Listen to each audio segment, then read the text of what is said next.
and gentlemen, good day and welcome to the Oswal Pumps Limited Q4 and FY26 earnings conference call. As a reminder, all participant lines will be in the listen-only mode and there will be an opportunity for you to ask questions after the presentation concludes. Should you need assistance during the conference call, please signal an operator by pressing star, then 0 on your touch-tone phone. I now hand the conference to Ms. Renu Baid from IIFL Capital Services Limited. Thank you, and over to you, ma'am.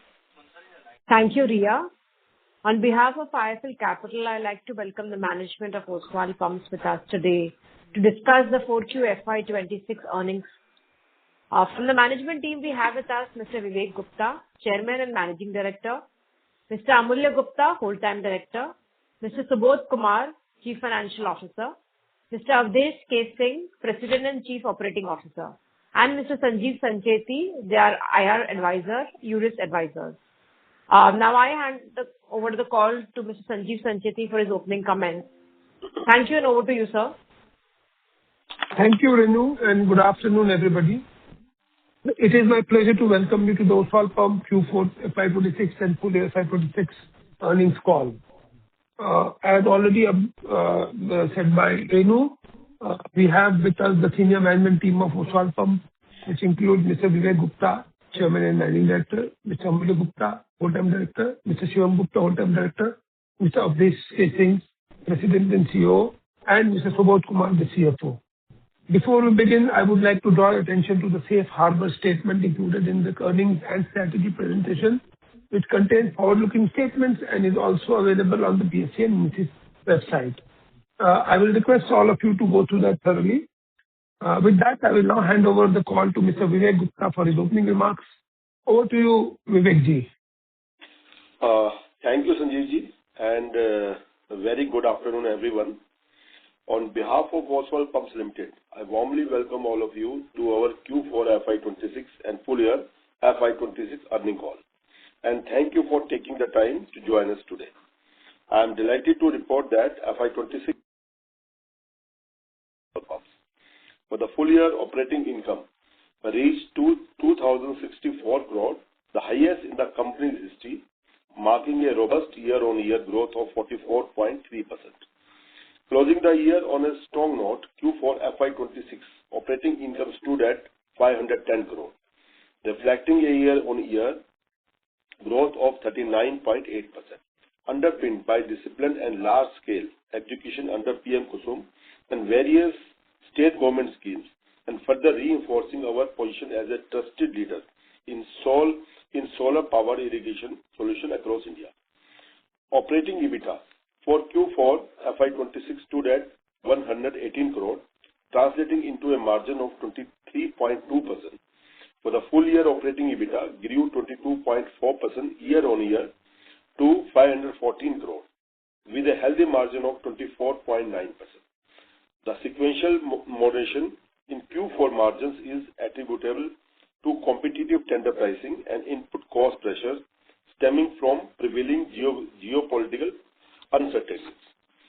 These headwinds are being proactively addressed through structured value engineering exercise and targeted cost optimization initiatives across all our operations.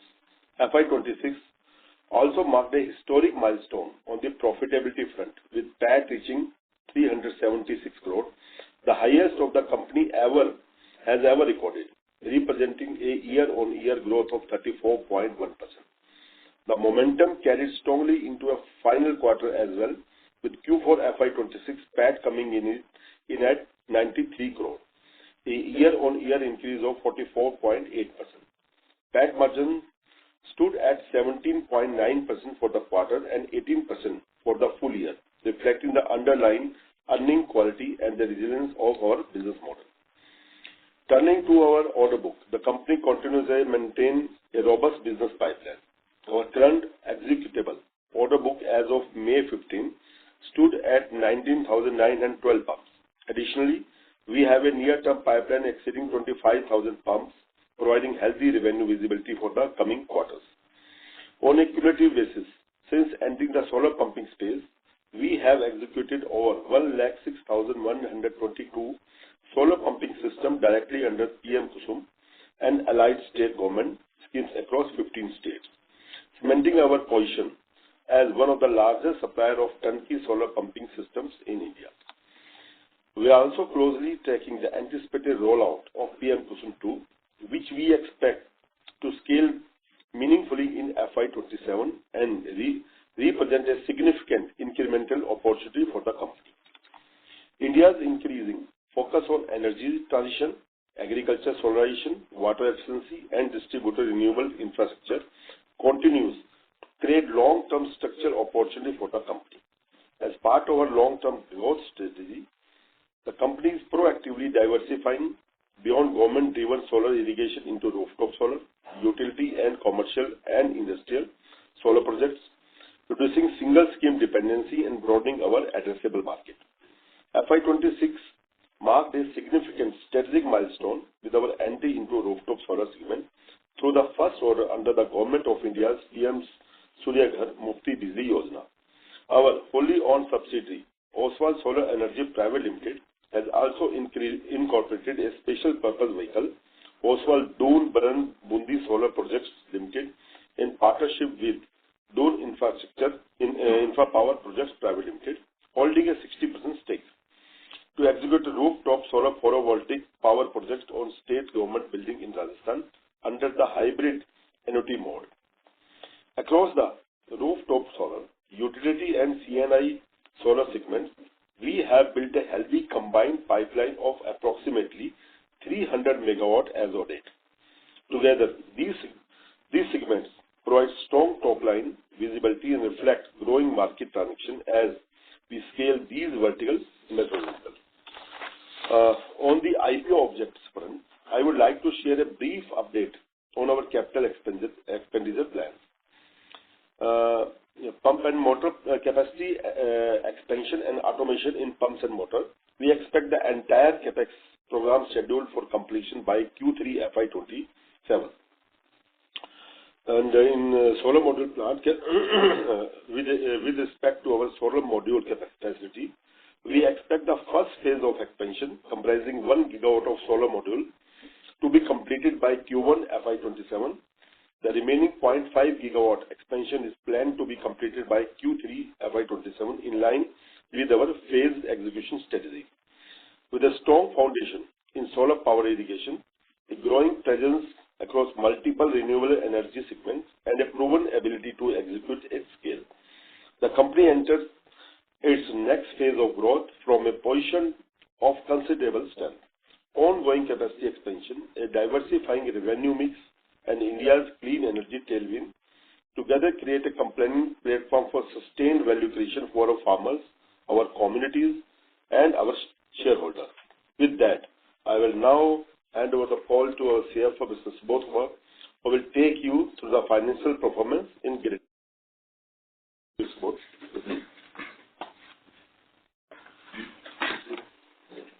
Thank you, Vivek sir, and good afternoon, everyone. I will now take you through the key financial highlights for Q4 financial year 2026 and the full year FY26. I trust you have had the opportunity to review our earnings presentation and financial disclosure. While Mr. Vivek Gupta has already covered the operational and the business performance, I will focus on the company financial positions, cash flow, working capital profile, and IPO fund utilizations. From a balance sheet perspective, the company continued to maintain strong and well-capitalized financial position. As of March 31, 2026, net debt stood at approximately 135 crore, translating into a net debt to equity ratio of 0.08x and net debt to operating EBITDA of 0.226x. On the cash flow front, the company witnessed a significant improvement in operating cash flow during FY 2026. Operating cash flow improved from negative 142 crore in financial year 25 to negative rupees 77 crore in financial year 2026, supported by better working capital discipline and improved collection efficiency. Importantly, collection exceeding 116 crore received on April 2, 2026 effectively converted the full year operating cash flow positioning into a positive rupees 39 crore, highlighting the strong underlying cash generation capability of the company. Further reinforcing this improving trend, operating cash flow for quarter 4 financial year 2026 stood positive at 171 crore.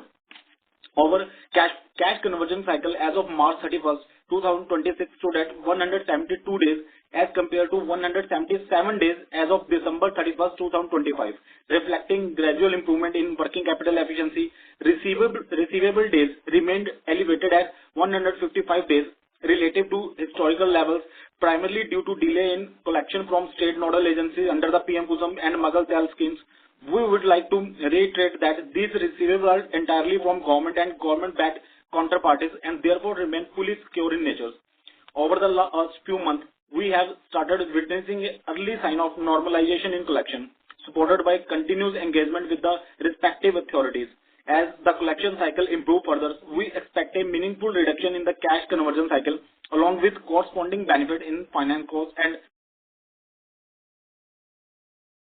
continue to be deployed in the line with stated objectives, including capacity expansions, automations, backward integrations, and debt reductions, all of which are expected to strengthen the company's long-term profitability and return metrics. For financial year 2027, we are targeting overall growth of 20 to 25% over the previous year. This year is expected to have a distinctly back-ended growth profile, with the first 2 quarters likely to witness a moderate but temporary revenue decline due to the timing of project award and execution schedules, with execution momentum building progressively in the second half of the year. This phasing is closely linked to the anticipated rollout of PM Kusum 2, which we believe is imminent.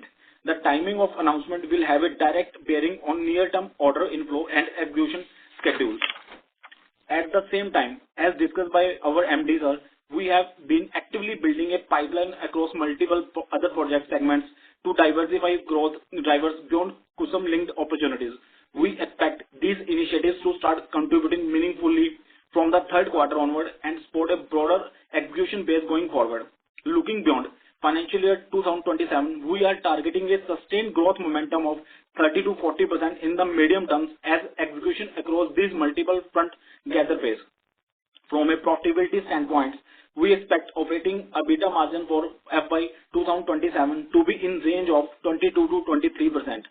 The slightly lower margin are due to elevated input costs arising from ongoing geopolitical tensions, along with competitive pricing dynamics in the tendering environment, which we believe in transitionary. Beyond financial year 2027, we do expect margin to improve gradually as operating leverage strengthens and market conditions normalize. However, we will provide firmer guidance on the margin trajectory as we progress.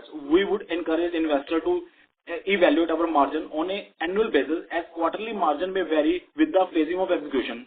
PAT margin are expected to be in range of 15 to 16% for financial year 2027, broadly in line with the operating margin trajectory. With that, we would now be happy to take your questions. Thank you very much. Thank you very much.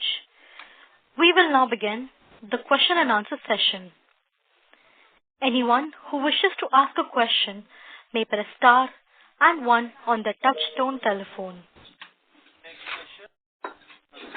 If you wish to remove yourself from the question queue, you may press star and 2. Participants are requested to use handset while asking a question. Ladies and gentlemen, we'll wait for a moment while the question queue assembles.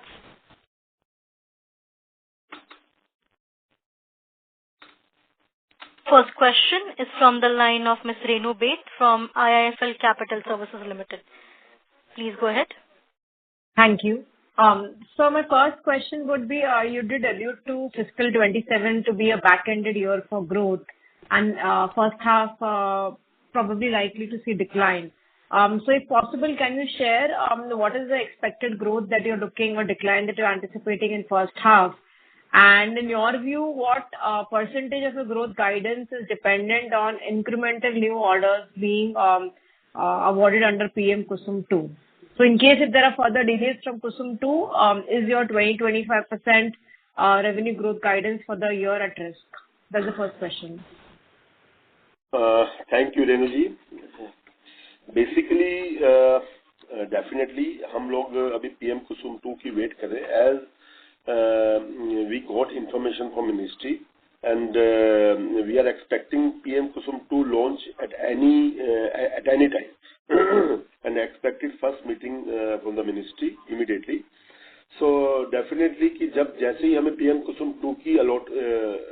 Investment होती है, उसके बाद clear बहुत growth treasury में बहुत clarity के साथ हमारे पास क्लैरिटी आने वाली है, नंबर 1। लेकिन इन द मीन टाइम जैसे मैंने कहा कि हम लोगों ने अपने बिजनेस में डाइवर्सिफिकेशन ऑलरेडी स्टार्ट की है। जो ऑलरेडी हमारे पास मागलतेला के ऑर्डर्स हैं या जो अभी मागलतेला T5 के टेंडर बिड हुए हैं, उसके भी ऑर्डर हमें अलॉट होने वाले हैं। सो वो ऑर्डर हम स्टिल वेट कर रहे हैं। थर्ड, जो हमने बिजनेस रूफटॉप में और अदर टेंडर्स में पार्टिसिपेट किया है, जिसकी हमें विजिबिलिटी बहुत स्ट्रॉन्ग आ रही है, सो उस सिस्टम को देख के हम Q1 और Q2 में आज के दिन में हमारे पास ऑर्डर बुक बहुत हेल्दी है Q1 Q2 को लेके।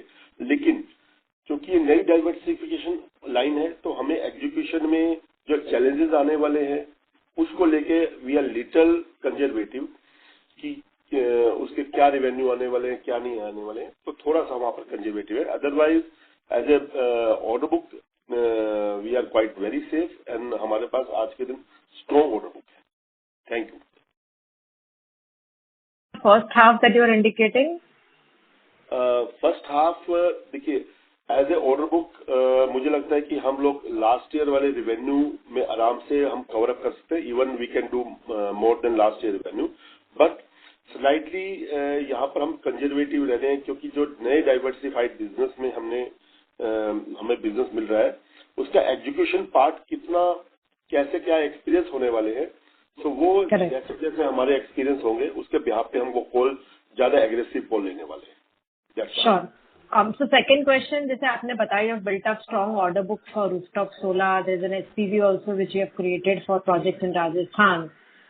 So ये rooftop projects में what is the expected profitability that we are looking at, given that we are new in the segment, cost structures are different, and these are early stage of understanding and executing orders. So what is approximately the margin differential versus the core business here? Okay fine. देखिए, as a Oswal, चूंकि बहुत backward integrated facility है ओसवाल के पास, we are making all structure as well as solar modules, BOS, जो और even we are going to start our inverter production. तो वो सब फैसिलिटी ऑलरेडी हमारे पास है। तो हमारा पहला प्लान ये कि हम ये एग्जीक्यूशन करने के बाद ये देखें कि क्या हमें ओवरऑल चैलेंजेस आने वाले हैं। सो प्रॉफिटेबिलिटी डेफिनेटली वहां पर हेल्दी रहने वाले हैं, लेकिन फर्स्ट फेज में हम प्रॉफिट को फोकस नहीं कर रहे हैं, हम लोग एग्जीक्यूशन और ये देख रहे हैं कि क्या चैलेंजेस आने वाले हैं। सो हो सकता है कि फर्स्ट फेज में कुछ एक्सपेंसेस एक्सपीरियंस के नाम पे हम लोग ज्यादा करें, लेकिन ओवरऑल इन फ्यूचर में क्योंकि हमारे पास वो सब बैकवर्ड इंटीग्रेशन अवेलेबल है, इंफ्रास्ट्रक्चर अवेलेबल है और मार्केट में हमारा नेटवर्क ऑलरेडी है, तो definitely profit as compare to जो अभी हम ले रहे हैं, जो हमने गाइडलाइन दी है, वो हम quite we are very sure कि हम वो अचीव कर लेंगे। Thank you Renu. Sure. Thank you. Thank you. Next question is from the line of Nitin Kaushik from Affin Capital Private Limited. Please go ahead. Hello, good afternoon, sir. Good afternoon. Thank you for the opportunity. Sir, my question was, could you provide some guidance on expected capex for FY27 and in which areas this investment would primarily be directed towards? Okay. Yeah. Thank you, Nitin ji. जो हमारा capex है, जो हमने IPO के proceed से capex लिया है, वही कैपेक्स जैसे हमने गाइडलाइन में दिया कि हम दो जगह कैपेक्स कर रहे हैं। एक जो हमारी parent company Oswal pumps limited है, सो वो हम Q3 तक टोटल हमने आईपीओ प्रोसीड्स में करीब 90 करोड़ के आसपास का फंड रेज किया था। तो वो पूरा फंड हम इन्फ्यूज कर देंगे एंड ऑफ Q3 तक, जिसमें ऑटोमेशन एंड कैपेसिटी एनहेंसमेंट के लिए फंड लिया गया था। एंड द सेकंड हमने फंड लिया था ओसवाल सोलर में, जिसमें हम अपनी कैपेसिटी एनहेंसमेंट जो एग्जिस्टिंग हमारी 0.6 मेगावाट की थी, 600 मेगावाट की, जिसको हम एनहेंस करके 2.1 गीगावाट की कर रहे हैं, एज वेल एज उसका backward integration like aluminium extrusion plant, EVA and so on. So वो सब फैसिलिटी भी हम लोग Q3 तक एक्सपेक्ट कर रहे हैं कि Q3 तक हम लोग सारे फुलफिल कर लेंगे। थोड़ा बहुत उसमें अगर एल्युमिनियम एक्सट्रूजन या कुछ रह जाएगा तो end of this year I think we will infuse. Around Okay, sir. 350 crore के आसपास का टोटल कैपेक्स हम लोग इस साल FY27 में इन्फ्यूज कर रहे हैं। Okay, sir. Sir, with the PV modules now contributing sizable share of revenue, so how should we think about its profitability? Like, the margins have slightly reduced. So is it because that PV modules are gaining significant share of revenue, or is it due to the PM Kusum scheme segment or solar pump segment? Okay, Nitin ji देखिए, primarily जो हमने solar modules के expansion का plan किया था, उसका basic agenda यही था कि हम लोग पीएम कुसुम को ज्यादा फोकस करेंगे और पीएम कुसुम की बैकवर्ड इंटीग्रेशन में ये हमें हेल्प करेगा। लेकिन जैसे हमने बताया कि अभी पीएम कुसुम 2 डिले हो रहा है या डिले हुआ है, इस बीच में कंपनी ने स्ट्रेटेजिकली कॉल ली कि अपने आप को डाइवर्सिफाई करेंगे अदर बिजनेस में भी। तो डेफिनेटली हमारा कोर थॉट यही है कि हम लोग रूफटॉप या वो भी एक तरह के टेंडर वहां उठाएं ताकि वो मार्जिन्स भी हमारे पास हो। तो डेफिनेटली एक ये जो सोलर मॉड्यूल है वहां पर हमें स्केल करने में हेल्प करेगा और प्रॉफिट्स को भी इंटैक्ट करने में काफी कुछ हेल्प आउट हमें करने वाला है। सो इनफैक्ट अब हमारा जो पीवी मॉड्यूल मैन्युफैक्चरिंग है ये हमें मल्टीपल जगह हेल्प आउट करने वाला है। लाइक पीएम कुसुम 2 तो आ ही रहा है, वहां भी हमें करेगा और अदर रूफटॉप या अदर सिस्टम में भी हेल्प करेगा। एंड रिगार्डिंग प्रॉफिटेबिलिटी, बिकॉज आज आप जियो पॉलिटिकल इशू देख रहे हैं और रॉ मटेरियल्स के प्राइस उस इशू की वजह से बहुत हाई हो रहे हैं। सो मल्टीपल रीजंस की वजह से ये प्रॉफिटेबिलिटी का इम्पैक्ट आ रहा है। सो लेकिन फ्यूचर में जैसे ही मार्केट स्टेबल होती है, ये सब जियो पॉलिटिकल इशू रिजोल्व होते हैं, so we are quite very confident कि हम लोग अपने प्रॉफिटेबिलिटी को दोबारा से रिगेन करेंगे और बहुत ही हेल्दी प्रॉफिटेबिलिटी में दोबारा हम लोग आएंगे। Yeah thank you. Okay, sir. Sir, the next question is, sir, जैसे फॉर एग्जाम्पल अगर पीएम कुसुम स्कीम 2.0 अभी मतलब अनाउंस हो जाती है, तो in future would this PV module share as a percentage of revenue decline? No, देखिए अगर पीएम कुसुम 2 तो डेफिनेटली अनाउंस होने ही वाली है जैसे मैंने कहा। सो लेकिन अब एज ए स्ट्रेटेजिक कंपनी ने कॉल लिया कि कंपनी अब एक स्कीम पे डिपेंडेंट नहीं रहने वाली है। सो कंपनी मल्टीपल स्कीम्स पे फोकस कर रही है और उसी एजेंडा को, उसी फोकस को लेके कंपनी आगे बढ़ेगी ताकि डिफरेंट स्कीम्स में कंपनी का कंट्रीब्यूशन हो, कि ताकि कोई भी गवर्नमेंट की स्कीम किसी भी वजह से सिंगल स्कीम अगर डिले होती है तो हमारे ओवरऑल रेवेन्यू पे या ओवरऑल प्रॉफिटेबिलिटी पे कोई मेजर इम्पैक्ट ना आए। Yeah thank you Nitin ji. That's it from my side, sir. Thanks a lot. Thank you. Thank you. Next question is from the line of Puneet J from Zaveri & Co. Please go ahead.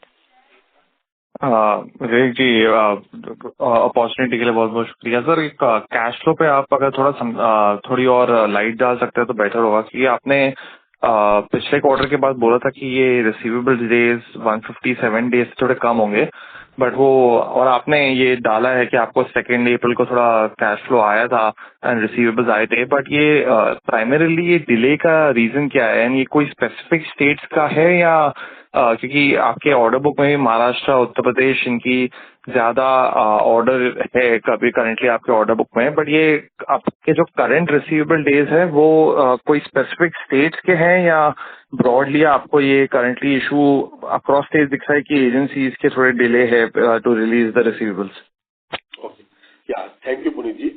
देखिए इसमें 2 बातें हैं, cash flow and receivable. तो सबसे पहले मैं आपको cash flow के बारे में बताना चाहूंगा। सो अगर हम FY25 में देखते हैं तो हमारा करीबन 152 करोड़ का कैश फ्लो नेगेटिव था, जो कि दिसंबर 2025 में आते आते करीब 247 करोड़ का कैश फ्लो नेगेटिव था। क्वार्टर 4 के कंप्लीशन तक हम एज पर बुक्स में जा रहे हैं तो हमारा 70 के करीब हमारा कैश फ्लो नेगेटिव है। बट इसमें सबसे बड़ी बात क्या हुई है पुनीत जी कि 30th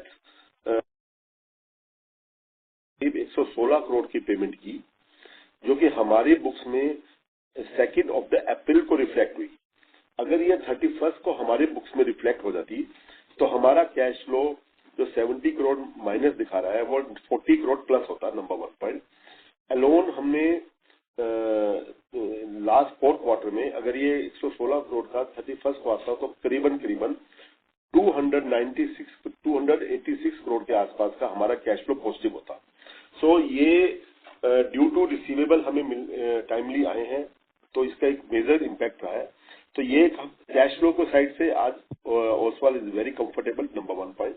सेकेंड, डेफिनेटली चूंकि हमारा FY26 में मेजर बिजनेस महाराष्ट्र गवर्नमेंट के साथ हुआ, सो हरियाणा के साथ हुआ, इन सब स्टेट को, पर majorly Maharashtra government. And Maharashtra government में जैसे मैंने पहले बताया था कि महाराष्ट्र गवर्नमेंट में इस लास्ट ईयर पॉलिटिकल इलेक्शंस थे, प्लस महाराष्ट्र में जो MSDCL है, इन्होंने एक इसका Guinness book of world record का भी एक प्रोजेक्ट किया था, जिसकी वजह से 2-3 महीने पूरा डिपार्टमेंट, पूरी सब लोग वहां पर एंगेज रहे। वो भी एक रीजन था डिले होने का पेमेंट्स का। सो ये मल्टीपल रीजन की वजह से, प्लस महाराष्ट्र गवर्नमेंट ने लास्ट ईयर थर्ड पार्टी से फंड्स का अरेंज किया था, AIIB बैंक, कंप्लीट होने में थोड़ा सा टाइम लगा। बट जैसे ही वो सब हुआ तो Q4 में MSDCL ने बड़ी मेजर पेमेंट्स रिलीज की, जिसकी वजह से ओवरऑल रिसीवेबल टाइम इम्प्रूव हुआ है, जो कि लास्ट ईयर में अगर 157 डेज था, जो 152 पे आया है। So it is improve from last year. और लेकिन एज ए रूटीन मैटर में भी अगर हम टेंडर्स का देखते हैं, so it is in between 150 to 160 days. Basically 120 days में हम लोग 90% पेमेंट की एक्सपेक्ट करते हैं, और उसके बाद जो 10% पेमेंट है वो अगले 120 डेज में। तो ओवरऑल जब हम एक्युमुलेटिवली इनको काउंट करते हैं तो 150 to 160 डेज एक रूटीन, ये नेचर ऑफ बिजनेस है।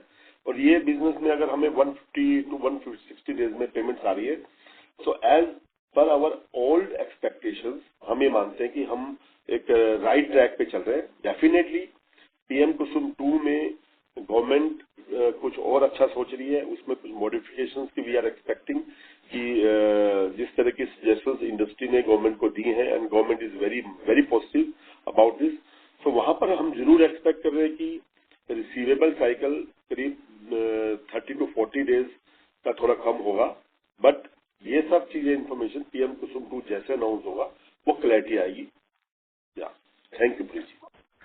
और सर सिर्फ एक और सवाल, आपने कहा अभी कि H1 में आप थोड़ी, बिकॉज PM कुसुम का डिले है तो थोड़ा डिक्लाइन दे सकते हैं, बट आपका जो करंट ऑर्डर बुक है 16 पंप्स का रफली 19,900 के आसपास, एंड लास्ट ईयर आपने रफली 87,000 16 पंप सप्लाई किए थे, तो रफली 20% का आपका लास्ट ईयर का करंट ऑर्डर बुक है। बट वो जनरली सर Q1 में काफी कुछ लाइक उससे खपती हो जानी चाहिए, राइट? तो आपके एक्सपेक्टेशंस है कि जो रिमेनिंग क्वार्टर है उसमें आपको इतने ऑर्डर बुक मिल जाएंगे कि आप Q2 के एंड तक एटलीस्ट थोड़ी लास्ट ईयर जितना एटलीस्ट आप रेवेन्यू दिखा पाएंगे? क्या वो अभी आपकी एक्सपेक्टेशन है? देखिए पुनीत जी, मैं बहुत ही हम लोग बहुत एग्रेसिव काम कर रहे हैं कि कंपनी किसी भी तरह से FY26 से रेवेन्यू में डिक्लाइन ना करे H1 में। But as a conservative side कि प्रैक्टिकली क्या होता है कि आज की जो थोड़ी सी अनसर्टेनिटी देख रहे हैं कि कुछ एजुकेशन में लगा लीजिए जियो पॉलिटिकल पोजिशन भी है, या कुछ रॉ मटेरियल्स को लेके भी है इंक्रीज में, तो ये सब चीजों को थोड़ा सा हम कंजर्वेटिव में एक्सेस कर रहे हैं। तो बी ए सेफर साइड हम ये मान के चलते हैं कि H1 थोड़ा सा इफेक्ट हो भी सकता है, नहीं भी हो सकता है। ऐसा नहीं कि इफेक्ट होगा ही होगा, बट हो भी सकता है।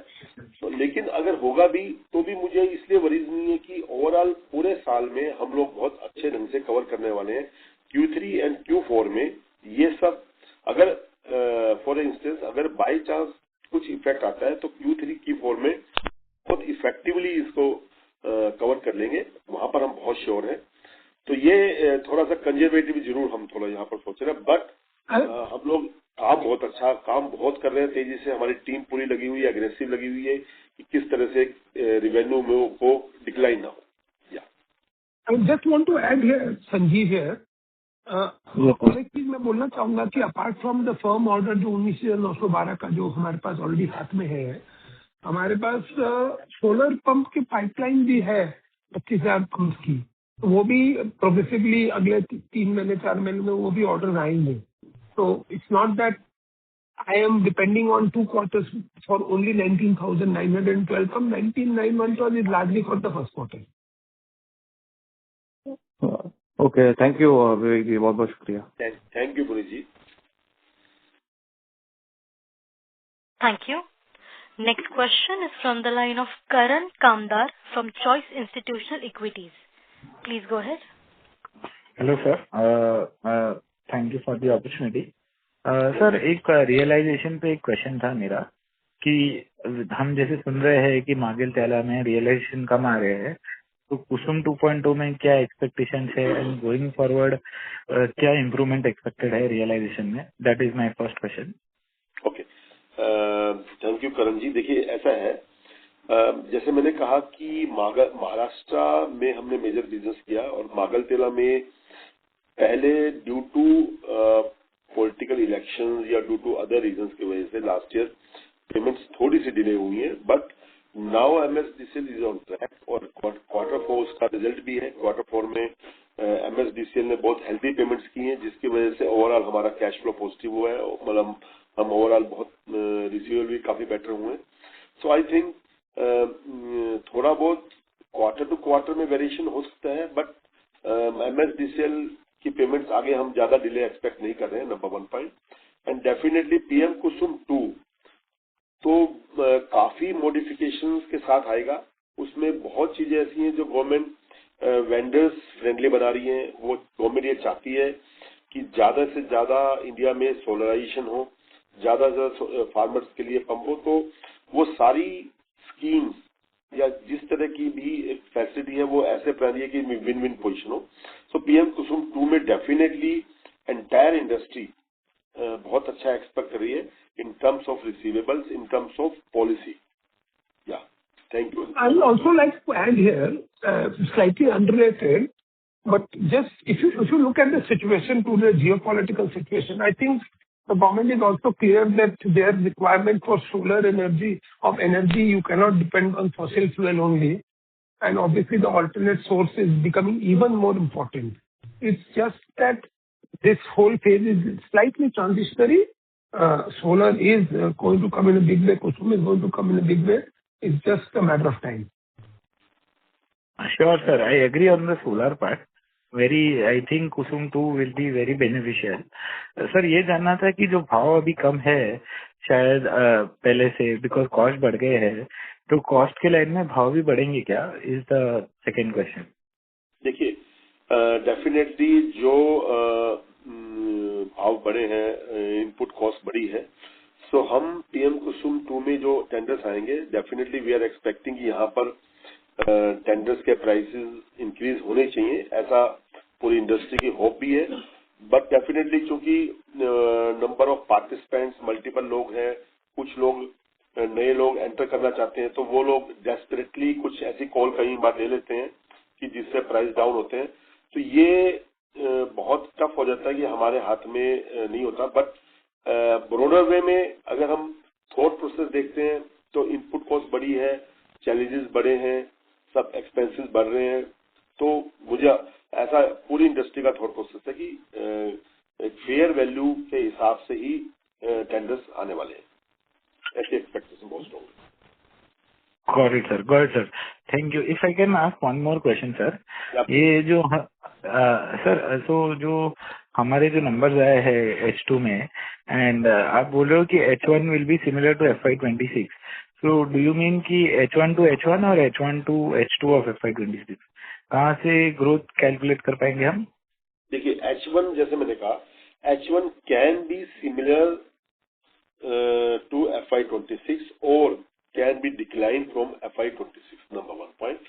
But overall अगर हम एनुअल की बात करेंगे FY26-27 की, तो डेफिनेटली हम लोग वहां से 20 से 25% की मिनिमम ग्रोथ एक्सपेक्ट कर रहे हैं इन एंटायर ईयर में, जिसमें हम जो हमारे अदर्स बिजनेस मॉडल्स हैं, जो डाइवर्सिफाइड बिजनेस है, जहां से हमें बहुत स्ट्रॉन्ग विजिबिलिटी आ रही है, वो सबको कैलकुलेट करके, तो वहां पर हमारा थॉट प्रोसेस बहुत अलाइन है कि उसकी ग्रोथ नहीं। बट एज ए, क्योंकि हमारा nature of business government business पे भी डिपेंड करता है, इस तरह के पावर प्रोजेक्ट पे भी डिपेंड करता है, पीएम कुसुम पे भी है, तो डेफिनेटली मैं ईयर ऑन ईयर की इस साल मैं आपको ज्यादा विजिबिलिटी दे पाऊंगा। बट क्वार्टर ऑन क्वार्टर में थोड़ा सा मुझे खुद को लग रहा है कि मुझे इस साल कंजर्वेटिवली H1 में चलना चाहिए आपको विजिबिलिटी देने के लिए. That's why. Got sir. Sir one last question if I can. जो हमने आईपीओ के लिए फंड रेज किया था केपेक्स के लिए, all the capex is on track, any delays expected है? एब्सोल्युटली सारा कैपेक्स बिल्कुल 100% ट्रैक पे है. थोड़ा बहुत 2-4 महीने का डिले हो जाता है कई बार. इंफ्रास्ट्रक्चर थोड़ा किसी जो प्रैक्टिकल इंफ्रास्ट्रक्चर इंप्लीमेंट करने में आता है. अदरवाइज हर चीज बहुत ट्रैक पे चल रही है. Got it, got it. Thank you so much sir. All the best. Thank you. Thank you. Thank you. Next question is from the line of Prakhar Tibrewal from Choice Institutional Equities. Please go ahead. Hello, sir. Thank you for the opportunity. Congratulations on a good set of numbers. Sir मेरा question ज्यादा focus है आपके solar panel and module Surya Ghar basically targeted business में.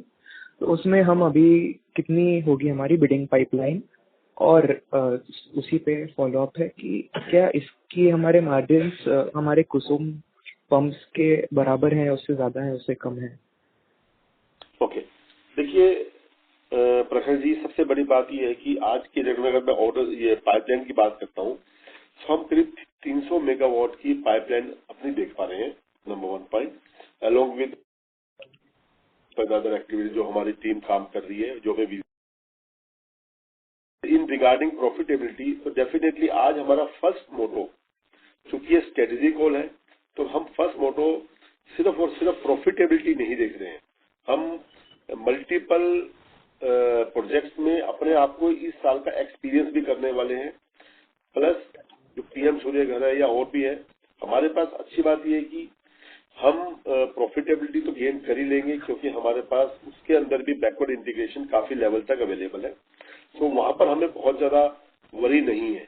लेकिन एक पूरा experience practical करने के बाद हम ओरिजिनल कंक्लूजन में पहुंचेंगे कि किस किस प्रोजेक्ट को आगे फ्यूचरिस्टिक हमें बनाना चाहिए और किस किस प्रोजेक्ट को नहीं बनाना चाहिए after getting all these practical experience. That's why. Yeah please. Okay sir, that's it from my side. Thank you. Thank you Prakhar ji. Thank you. Next question is from the line of Darshil Zaveri from Crown Capital. Please go ahead. Hello. Good evening sir. Thank you so much for taking my question. Sir मेरे को सिर्फ ये जानना था कि अपन कितना अपना order book around 19,000 है, तो वो अगर शायद से Q1 में एग्जॉस्ट हो जाए, अगर अपना कुसुम आता नहीं है Q1 या Q2 तक, तो Q2 का रेवेन्यूज कैसे इम्पैक्ट होगा? मतलब अगर समझो कुसुम स्कीम अनाउंस होता है, टेंडर सब आएंगे, उसको अपन एनालाइज करेंगे, बिड करेंगे, तो वो कितना टाइमलाइन होता है? अगर आप जस्ट एज अ डेट अपन समझते कि No, sorry. I think before Vivekji answered, I want to just correct that the order in hand is about 19,000, but there is a pipeline of 25,000, which is again largely related to Kusum and Mangal Tela. It is not just for 19,000 hai. So I think part of the second quarter gets covered there. Rest I will leave Vivekji to answer. Okay, sir. So fair enough. Thank you for that clarification, sir. So अगर just wanted to understand कि जो PM कुसुम का timeline ramp up होता है वो कैसे होता है? मतलब समझो कि अभी 1 जून को पीएम कुसुम गेट्स अनाउंस, तो जस्ट एज अ हाइपोथेटिकल कि कब अपना टाइमलाइन कैसे होगा? टेंडर्स आएंगे, अपन एनालाइज करेंगे, बिड खुलेगा, तो what is the lead way for that sir? Hello Vivek ji. Hello. हाँ sir. No, I think I fear that the other side, the company line may have dropped. Can I request the moderator to see if you can just join them back? And maybe you will have to repeat the question. A part of it I've already answered. But I think Yeah, fair enough. That part is helpful, sir. So just the second part would be, yes. And we've also covered it in in our presentation and opening remark. So you will be able to get it in the script as well and the presentation. I think maybe for some reason they would have got dropped. Yeah. Hello. Hello. दर्शन जी, आप please repeat करेंगे question अपना? हाँ नहीं sir, so part of my question got answer. सिर्फ मेरे को ये जानना था, समझे कि अगर पीएम कुसुम योजना अनाउंस होती है अभी 1 जून से, तो कितना टाइम लगेगा for us to receive the order? मतलब there be a process right, tender अपन आएंगे, एनालाइज करेंगे, अप्लाई करेंगे, वो रिलीज होगा, L1 हमको L2 मिलेगा, जैसे भी रहेगा। तो क्या टाइमलाइन रहता है? मतलब is it 2 month, 3 month, how much time it for number one we getting the order and number two our execution and revenue starting up? Okay, देखिए, हम ये एक्सपेक्ट कर रहे हैं कि जो ये पीएम कुसुम 2 है in the month of June में अनाउंस होगा, मान लीजिए। सो प्रैक्टिकली के जो नंबर्स एग्जीक्यूशन स्टार्ट होंगे वो Q3 से स्टार्ट होंगे। मतलब Q3 में भी we are expecting from November कि नवंबर से वो प्रैक्टिकली एग्जीक्यूट होना शुरू होंगे। उससे पहले टेंडर्स की कॉल, उसके टेंडर्स का पूरा execution part with in 2 month में फिनिश हो जाता है। मान लीजिए जून में इन्होंने टेंडर कॉल किया, सो मैक्सिमम अगस्त तक ये कॉल हो जाएगा। उसके बाद वो स्टेट एजेंसीज को अलॉट टाइम रहता है। तो सेफर साइड हम मानते हैं कि सितंबर एंड तक हमारे पास LOIs आ जाते हैं। सो उसके बाद थोड़ा बहुत टाइम हमें इंटरनल तैयारी में लगता है। सो इसलिए सेफ साइड में, एग्जीक्यूशन साइड हम बात करें कि नवंबर ऑनवर्ड्स, तो इसलिए Q3 Q4 में एक अच्छे नंबर्स में वहां पर एग्जीक्यूशन हो जाएगा। उसकी तैयारी भी हम लोग पहले से काफी हम कर भी रहे हैं और करके भी रखेंगे हम लोग। हाँ नहीं फेयर एनफ है सर। सिर्फ मेरा एक ही क्वेश्चन उस रिगार्डिंग ही था कि समझे कि ये अपॉर्चुनिटी अगर थोड़ा बहुत भी डिले आता है तो हमारा Q3 भी इम्पैक्ट हो सकता है अगर जून के बदले, बिकॉज वेस्ट एशिया क्राइसिस है, गवर्नमेंट को अभी स्पेंड नहीं करना या फिर उनका थोड़ा बहुत अगर फोकस किधर और है, तो थोड़ा बहुत भी डिले आएगा तो हमारा Q3 भी थोड़ा इम्पैक्ट आ सकता है। करेक्ट अंडरस्टैंडिंग है सर? देखिए, अगर हम हाइपोथेसिस पे बात करें तो आपकी बात सही है। पीएम हमारे पीएम ने भी जो स्पीच दी थी वहां भी उनका फोकस बहुत क्लियर है कि डीजल पेट्रोल की कंजप्शन कम की जाए और मिनिस्ट्री में भी पीएमओ से ये उनकी तरफ से आया क्लियर कि आप ज्यादा से ज्यादा फार्मर जो डीजल पे ऑपरेट कर रहे हैं उनको डीमोटिवेट करो, अर्जेंट से सोलराइज करो। सो अब किसी तरह का डिले एक्सपेक्ट नहीं कर सकते अब हम लोग, और गवर्नमेंट अब ज्यादा एग्रेसिव है इस जियो पोलिटिकल सिचुएशन को देख के अब रिन्यूएबल एनर्जी को लेके। और वहां पर गवर्नमेंट को लग रहा है कि सबसे ज्यादा, क्योंकि हमारा कंट्री एग्रीकल्चर बेस्ड कंट्री है, सबसे ज्यादा मेजर पॉपुलेशन एग्रीकल्चर की है और हमारी इकोनॉमी भी एग्रीकल्चर बेस्ड है। सो ये एक गवर्नमेंट के लिए एक सबसे बड़ा वो चीज है कि सबसे बड़ा पॉजिटिव पॉइंट है, ये एक ऐसी स्कीम है। तो मुझे लगता है कि अब डिले वाला तो क्वेश्चन ही नहीं है। Even it will be more coming in a very very more aggressive way. ये बहुत, और इंडिकेशन भी हमें फ्रॉम लास्ट 6 से 7 दिनों में जितनी इंडिकेशन आई हैं बहुत एग्रेसिव इंडिकेशन आई हैं। तो इसलिए we are very very confident कि ये बहुत अच्छे लेवल पे और बहुत ही एग्रेसिव लेवल पे जाने वाला है। अच्छा ठीक है, फेयर इनफ है। That's it from my side. Thank you so much sir. Thank you. Thank you. Next question is from the line of Nitin Babulal Gandhi from InnoQuest Advisors Private Limited. Please go ahead. Yeah, thanks for taking my question. Sir आप बताएंगे कि ये जो date हमने repay कर दी 311 करोड़, उसकी cost क्या थी आपने? मैं समझा नहीं सर, क्या आईपीओ प्रोसीड में से 311 करोड़ की डेट हमने पेमेंट कर दी, सही? अच्छा, डेट पेमेंट कौन सी डेट? हाँ, तो उसकी कॉस्ट क्या थी हमें? हमारा 20 जून को हमारा लिस्टिंग हुई थी आईपीओ की। कॉस्ट ऑफ डेट बात करें या रीपेमेंट ऑफ डेट? हाँ जी, cost of debt. Cost of debt, okay. Around 9% की कॉस्ट थी उसमें। 8.5 से 9% की अप्रोक्सीमेट कॉस्ट थी। ठीक है। और दूसरा आईपीओ प्रोसीड के 200 करोड़ जो थे जनरल कॉर्पोरेट, उसमें से वर्किंग कैपिटल में कितना लगा है? उसमें एंटायर पैसा हमने वर्किंग कैपिटल में लगाया। ठीक है। और अभी जो अपना एक्सपेंशन हो रहा है और सब्सिडियरी का इन्वेस्टमेंट हो रहा है, तो उससे अपना पोटेंशियल पीक टर्नओवर कितना हो सकता है? देखिए, मे बी 29 में। ओके, देखिए जो ओरिजिनली हम लोगों ने प्लान किया था, ये क्योंकि हम पीएम कुसुम 2 में प्रोमिनेंट सप्लायर हैं, सो हम इसका बिजनेस की बहुत बड़े लेवल पे एक्सपेक्ट कर रहे हैं। उसी लेवल पे हमने 1 गीगावाट की अपनी कैपेसिटी एनहेंस की थी। सो डेफिनेटली हम करीब 30 से 40% का CAGR एक्सपेक्ट कर रहे हैं in coming years. So continuously उसको हम बिल्कुल इंटैक्ट है। यही साल जो प्रेजेंट ईयर है FY27, ये साल थोड़ा सा चैलेंजिंग है क्योंकि डिले हो रहा है। अदरवाइज नेक्स्ट अगले सालों में हमें किसी तरह का कोई चैलेंज नहीं दिख रहा है।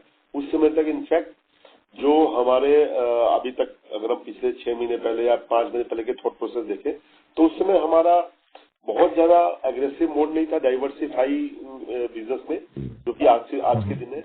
तो मुझे लगता है कि जो हम 30 से 40% के बीच में हम जो देख रहे हैं ग्रोथ अपनी नेक्स्ट ईयर, इतनी हम आराम से अचीव करेंगे, may be more than that. तो वहां पर हम किस तरह का कोई गैप मुझे नहीं दिख पा रहा है। Thank you Nitin. ऐसे आप बता सकते हैं कि ये इनका क्वेश्चन डिफरेंट है विवेक जी। वो बोल रहे हैं कि अपना एक्सपेंशन जब हो जाएगा तो हम मैक्सिमम कितना रेवेन्यू कर पाएंगे उस कैपेसिटी से। इनका क्वेश्चन ये नहीं है कि हमारा डिमांड के हिसाब से कितना रेवेन्यू करेंगे, बोलेंगे इस कैपेसिटी में व्हाट इज द पीक। आप एक बार आंसर करो इसको आप। हाँ, तो वही मैं बोल रहा हूँ। So we in the scheme of things of what we are doing and what we have presently, both on the pump and the solar module segment, I think Udit, you can correct me if I am slightly off, but I think 6,500, 6,000 is what we can absolutely do.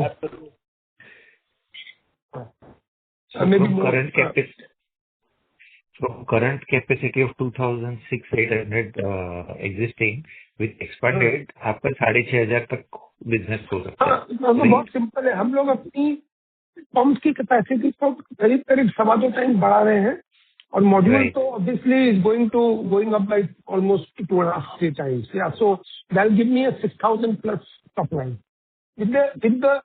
without adding any further capacity expansion. Okay. और हमें क्या risk है अगर ये कुसुम अभी जो भी supply chain का डिसरप्शन है और प्राइस एस्केलेशन हो रहे हैं, क्या मार्जिन 22% के नीचे जा सकते हैं क्या कभी, कि इतना कॉम्पिटिटिव एनालिसिस हो ही नहीं पाएगा? क्योंकि 20-22 का तो 5 महीने का वर्किंग कैपिटल लग रहा है, तो इससे नीचे तो कोई काम भी नहीं करेगा ना शायद। देखिए ऐसा है जी, एक बात, हम ये जो आज के दिन जियो पॉलिटिकल सिचुएशन क्रिएट हुई है, इसको शायद कोई भी आदमी एक्सपेक्ट नहीं कर पा रहा था कि ऐसा होगा। बराबर, सही है। ठीक है। सो आज के दिन ये कहना बहुत मुश्किल है कि फ्यूचर में क्या ऐसी अनसर्टेनिटी आएगी नहीं आएगी। लेकिन अगर हम ये मान लेते हैं, एक मिनट के लिए एज्यूम करते हैं कि जो सिचुएशन आज है और ये सिचुएशन भी नहीं रहती है कि थोड़ी सी इससे अगर stability of Jio political situation आती है, तो ये हम बहुत श्योर है कि प्रॉफिट ऑफ मार्जिन हमारे इंक्रीज होंगे यहाँ से डिक्रीज होने की बजाय, क्योंकि फंडामेंटली हर चीज बहुत अलाइन है, बैकवर्ड इंटीग्रेशन अलाइन है, वो कैपेसिटीज बढ़ रही हैं और इवन वैल्यू इंजीनियरिंग भी हमारी टीम बहुत एग्रेसिवली और भी चीजें कर रही हैं। सो वहां पर वो चीजें बहुत अलाइंड है। सो बट जो सिचुएशन एक्सटर्नल है, जो हमारे कंट्रोल से बियॉन्ड आवर कंट्रोल है, सो डेफिनेटली वो भी एक ऐसी सिचुएशन क्रिएट होती है कि जहां पर आपके इनपुट कॉस्ट एब्जॉर्बेंस बढ़ जाती है, जो आपके बियॉन्ड कंट्रोल होती है। पर उसका इफेक्ट सिर्फ ओसवाल पंप लिमिटेड पे नहीं हो सकता, एंटायर इंडस्ट्री जो है। इंडस्ट्री इफेक्ट वो and also most of it is transitory, so you may see impact on a quarter or two, but I don't think some of these are really permanent. So most of these are transitionary. Right sir. और अपना हमारा कोई ऐसा सोच है कि इतना market share अपना ये कुछ में रहना ही चाहिए, वो हिसाब से बिडिंग करेंगे, ऐसा कुछ प्लान है, सोच राइट हमारी? पीएम कुसुम में कंपनी ने बहुत टाइम अपना दिया है अपनी एक्सपर्टीज बनाने के लिए, अपना नेटवर्क बनाने के लिए, और इसमें हमारा पूरा इंफ्रास्ट्रक्चर इन्वॉल्व है। तो डेफिनेटली देखिए आज की डेट में वॉल्यूम बढ़ रहा है, पहले जब वॉल्यूम कम था तब ये बात और क्या होना चाहिए, आज बात आती है कि आपका बिजनेस कितना होना चाहिए। सो चूंकि पीएम कुसुम 2 में हम बड़ा बिजनेस एक्सपेक्ट कर रहे हैं, ओवरऑल गवर्नमेंट भी बड़ा सोच रही है। सो डेफिनेटली जो हमारा टारगेट है ग्रोथ का, वो हम एक्सपेक्ट करें कि वो हमें मिलेगा ही मिलेगा, क्योंकि हम लोग बहुत रूट तक अवेलेबल है और नंबर ऑफ पंप इंस्टॉलेशन और हर चीज की अवेलेबिलिटी और इंफ्रास्ट्रक्चर बहुत अच्छा है हमारे पास। तो दैट वी कैन डेफिनेटली हमें मिलने वाला है, वो वहां पर कोई चैलेंज नहीं लग रहा है। कोई नंबर शेयर कर सकते हैं कि इतना परसेंटेज शेयर रहे? ये ऑल डिपेंड कि अभी क्या क्वांटम आने वाला है, कैसे आने वाला है, उसके बेस पे ही हम लोग ये कोई क्वांटम की बात कर पाएंगे। बट मैं ये कह सकता हूँ कि जितनी भी अभी तक र्यूमर्स हैं, र्यूमर्स मल्टीपल की हैं, इसलिए वो स्टेटमेंट देना एक एग्जैक्ट फिगर के बारे में वो थोड़ा सा राइट। ठीक है सर, ऑल द बेस्ट। या thank you Nitin, thank you very much. Thank you. Next question is from the line of Hardik from HPMG. Please go ahead. Hi, sir. Congratulations on a set of numbers. Am I audible? Hi, Hardik ji. So the question was on the lines of first ki, is it correct, are we entering into the solar inverter space? Yes, definitely. देखिए हम लोग already electronics में हमारी team अच्छा काम कर रही है सोलर पंपिंग में।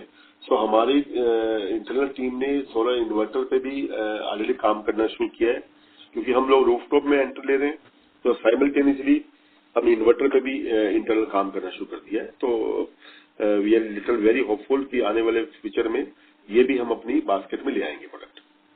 Right. So is it a end-to-end product, या is it more of an assembly work which we will be doing? No. Starting अगर हम बात करें कि in coming few months we are going to start assembly with assembly, but parallelly हमारी team ने, जैसे मैंने कहा कि इलेक्ट्रॉनिकली उसके सॉफ्टवेयर, उसके हार्डवेयर पे काम करना एग्रेसिवली स्टार्ट किया है।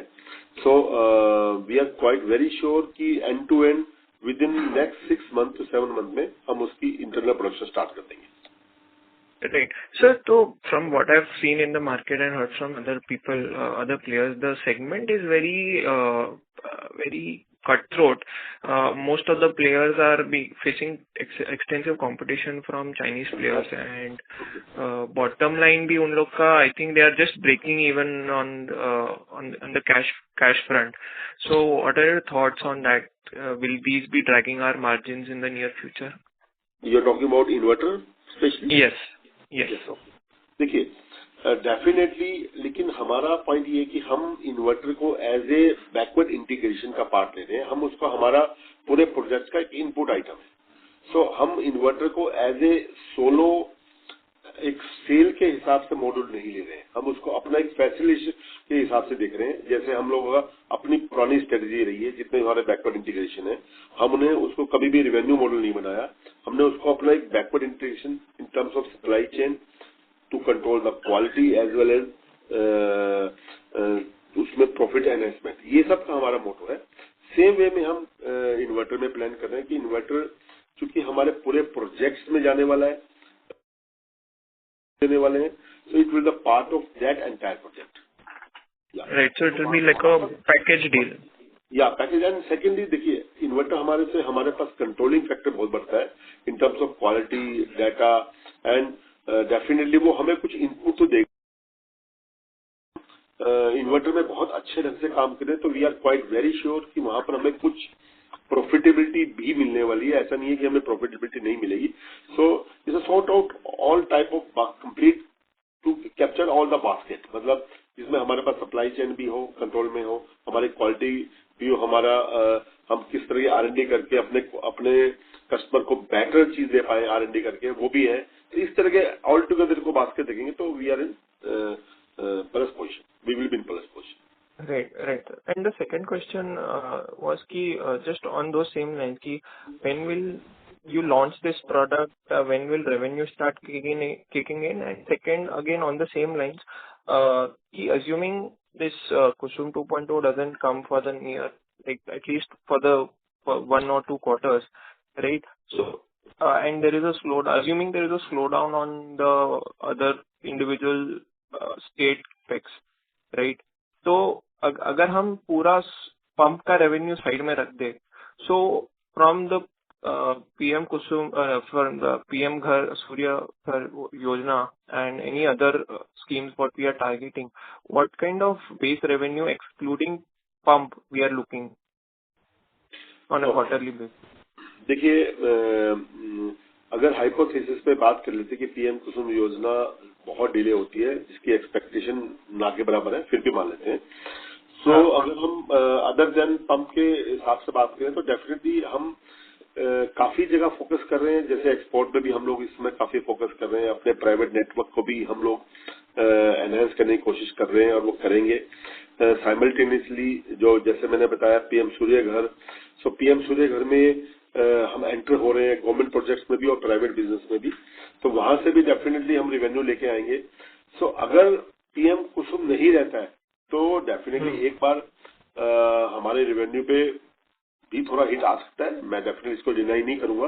बट एक चीज बहुत क्लियर है कि as a fundamentally Oswal is very strong और ओसवाल के पास फंडामेंटली टीम भी बहुत स्ट्रॉन्ग है, फाइनेंशियल भी बहुत स्ट्रॉन्ग है और infrastructure as well as network, ये सब चीजें की स्ट्रेंथ ऑलरेडी ओसवाल के पास है।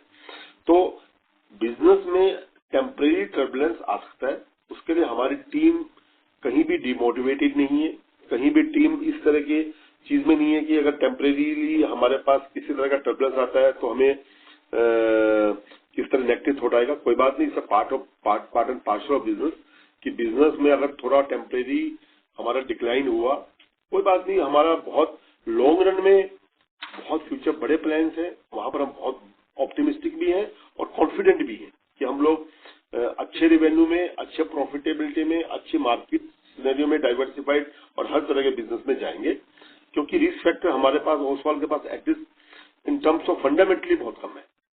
Right, sir, but my question was not on that line. Question was more from कि अगर हम पंप सिर्फ एक्सपोर्ट पंप्स भी छोड़ दो, pump as a whole segment छोड़ दो, राइट, तो अगर हम सिर्फ Suryaghar Yojana, solar panel sale, solar panel installation और इन्वर्टर, ये सब मिला के ऑन एन एवरेज क्या रन रेट रहेगा अपना क्वार्टरली बेसिस पे? वैसे तो मैं आपको एक चीज बताऊं, ये जैसे मैंने बताया कि हम लोग इस सेगमेंट में हम बहुत तेजी से बढ़ना चाह रहे हैं, लेकिन क्योंकि ये फर्स्ट ईयर होने वाला है हमारा, यहाँ पर हम लोग के एक्सपीरियंस भी काम करने वाले हैं, क्या क्या एक्सपेरिमेंट हम एक्सपीरियंस करने वाले हैं हर टेंडर्स में, हर मार्केट में क्या है, उसके बाद हमें उस फील्ड में कितना एग्रेसिव गोल लेना पड़ेगा, तो ये ऑल डिपेंड करेगा। तो एग्जैक्ट मैं ये नहीं कह सकता कितना रेवेन्यू हम इन फील्ड में कर पाएंगे, क्या नहीं कर पाएंगे आज के दिन एग्जैक्ट, क्योंकि ये मेरे सारे नए फील्ड होने। कुछ कैलकुलेट आपका बॉल पार्क तो रहेगा कि हम लोग का ये टारगेट है कि चलो फर्स्ट ईयर में 100-200 करोड़। मैं इस साल इस डायरेक्शन में करीबन 1000 करोड़ का बिजनेस एक्सपेक्ट कर रहा हूँ अप्रोक्सीमेट। ओके, ये बिजनेस में आराम से एक्सपेक्ट कर रहा हूँ। इसके लिए हमें बहुत क्लियर विजन आने वाला है जो हमें दिख रहा है। अब प्रैक्टिकली उसको इम्प्लीमेंट करने में सिस्टम में क्या क्या एक्सपीरियंस होने वाले हैं, किसको हम ज्यादा चूज करने वाले, वो एक अलग बात है, बट इतना हमें बहुत क्लियर विजिबिलिटी आ रही है। Understood. That's it from my and. All the best sir. Thank you.